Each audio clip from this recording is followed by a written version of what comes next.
Labor's War, remembering the Safeway Strike of 1978. 1978 was a watershed year for UFCW Local 832.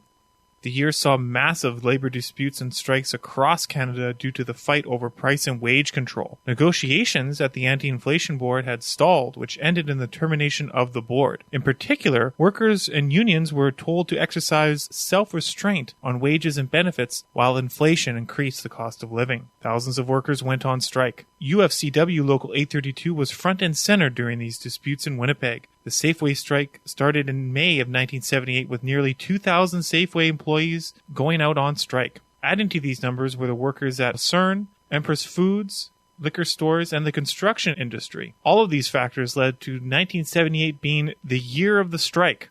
What follows are some of the stories and memories of former Local 832 members and staff about the Safeway strike of 1978.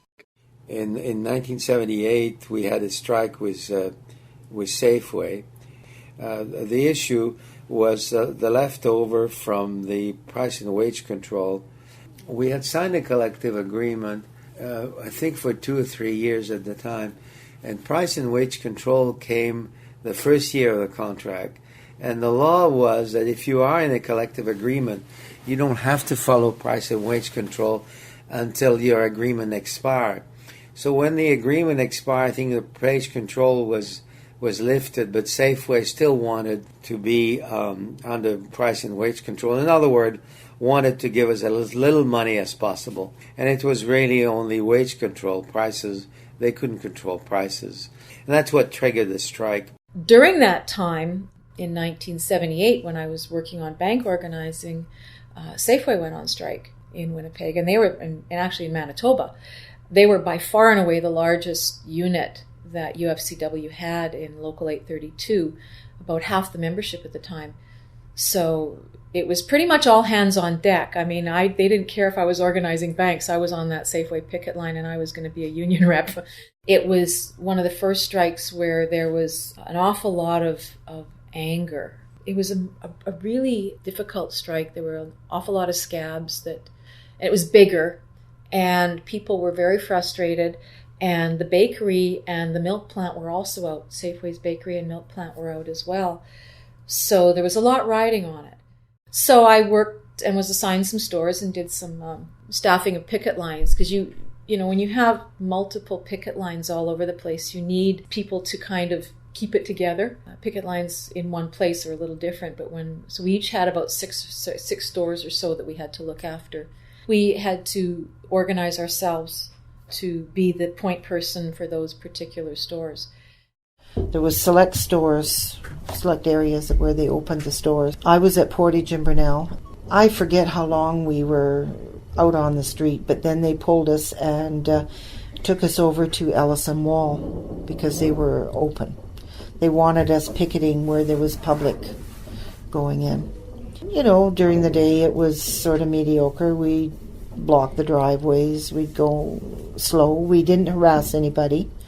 You know, people talked to you. You explained why we were striking, not because we wanted to, but because the company wasn't being fair, which most companies aren't.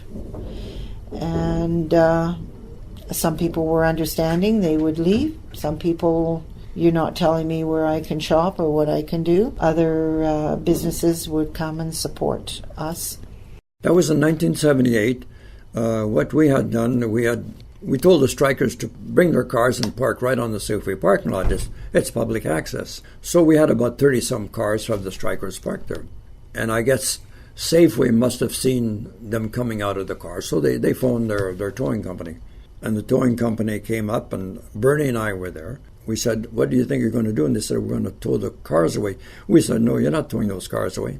You don't know if they're people and they're customers or if they're people out on the line here." So no cars were ever towed. The only thing is, we got photographed, Bernie and I, because the company had all kinds of cameras out there. And Bernie and I were supposed to clear the strikers from entering inside the bay where the trucks were backing up to unload their goods. So Bernie and I were supposed to go and tell the strikers to move.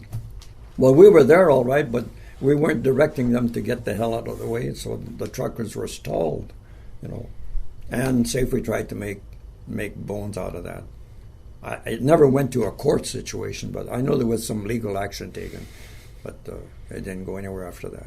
What they wanted us to do was to stand on each side and leave it open and hold the picketers away from theirs. That was the largest police detachment we ever saw during a strike. Yeah, the reason for that, I think, is because we had approached the Winnipeg Labour Council and Manitoba Federation of Labour, and we had asked their support to load up the parking lot like we had done on Fermor. But on Fermor was only UFCW strikers. So I don't know how many cars showed up, but there was quite a bunch of cars on the parking lot. And then we had a lot of picketers out there, but right the whole front of that store, I'm saying 25 to 30 police officers lined up, just standing there.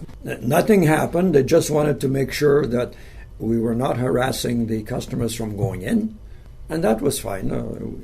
All we did was we walked in front of the police officers with our line, just kept walking like that. And of course the line, there was two entrances, one here and one there for the store. So and we had enough people that we could cover the whole thing. The officers were there to make sure that the peace was kept, but there was no problem. There was, we didn't get a situation where the cops had to bring somebody away.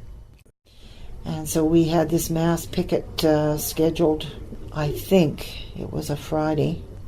I don't know who decided this, but the word started going through the crowd that we were just going to slowly leave and go over to Sergeant Maryland. So when I got over to Sergeant Maryland, there was a crowd over there, a big crowd. And things were getting rowdy because I was watching one guy, there was like stripping on the windows, and they were pulling all this stripping off the windows. And it was getting around 9 o'clock. The store was closing. They were bringing out the scabs. And I remember this one young girl, she was crying. I mean, you look out and there's big crowd, maybe 300 people. It was a mob, and there was a lot of chanting and shouting and stuff. And she was crying, and they brought her out, and they had a station wagon, and they literally just threw her through that back window into the back of that station wagon, and they took off. And there was a guy that came out with a scab, and he worked for the Manitoba Liquor Commission, which is a unionized shop. And he's bringing this girl out. And I'm not a vicious person, but I was caught up in the momentum. And I walked up to him and I grabbed his tie and I says, "What the hell are you doing? You got a scab." And he told me to leave him alone. And then I sort of realized what I was doing, but I was just swept up in the emotion of it. I still remember that and I was scolding him that he should be involved with this scab, because she wasn't a regular worker, she was a hired on. And I thought to myself afterwards, you better be careful. You're going to end up in jail, and then what are you going to do? And so the next time when I went to the mass picket, I was there, but I didn't get involved in anything, because I could have really got myself into some trouble there. As I said, I never thought there was any such thing as bad publicity in the media.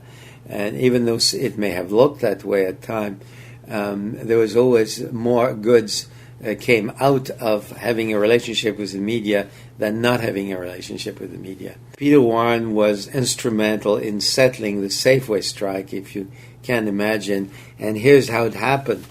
The strike had been going on for some time. And during the strike, he interviewed me, and he had a line open for Safeway or Vic Pynchon to call, and Vic Pynchon did call, and as a result of that, we met and eventually resolved the strike, which is a strange event, but it did happen that way.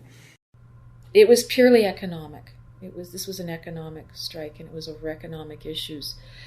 And after 8 weeks, it was settled, and I think it was pretty much a saw-off in terms of what people got. But it sure made Safeway not want to have a strike again real soon. And I mean, we wanted more money and they didn't want to give us things. And so, you know, as is the way in most strikes, you don't get everything you walk out for. And the employer doesn't get everything either.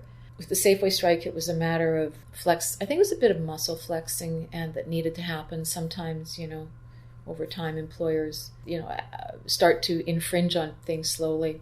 I was glad when it was over because there's a lot of hard feelings.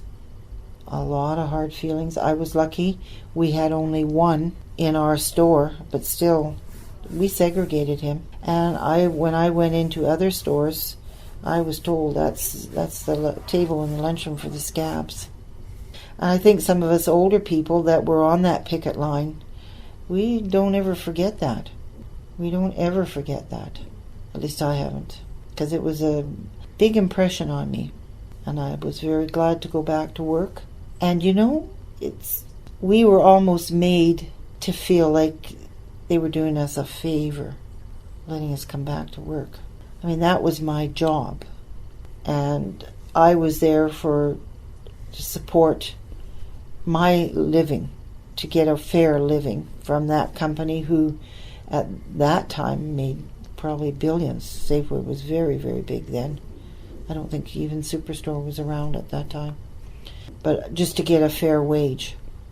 You know, those companies have no conscience. If they can cut you down, they'll cut you down. Like people say, they got stockholders. If I was a stockholder, I'd want to have the company do the best for me. But you know, if you're fair and if you're honest, all the rest comes. You don't have to fight for it. If those companies run their companies fair and honest, their profits will come.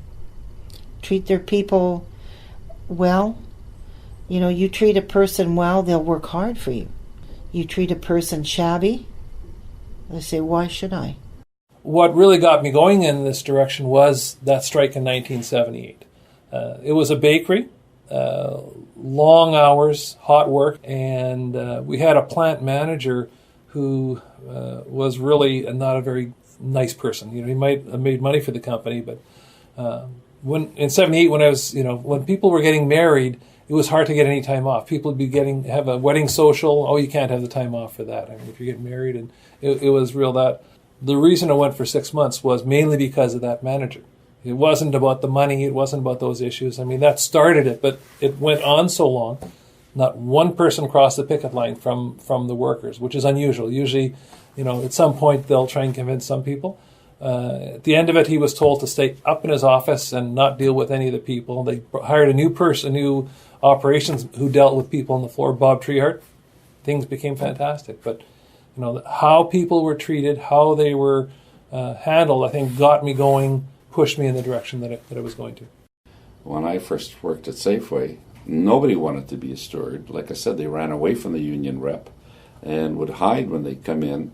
But then as the members in the retail industry saw that the union was there to do some good for them, was there to protect them and there to ensure that their rights weren't trampled on, they wanted to be included. And if you have to have people wanting to be included in the process, and if they're not wanting to be included in the process, then it doesn't work. So that's what happens when members in a store see that a representative comes in and stands up and fights for their rights. And then people will say, hey, the union's doing a job. Maybe I should be involved. That's what it's all about.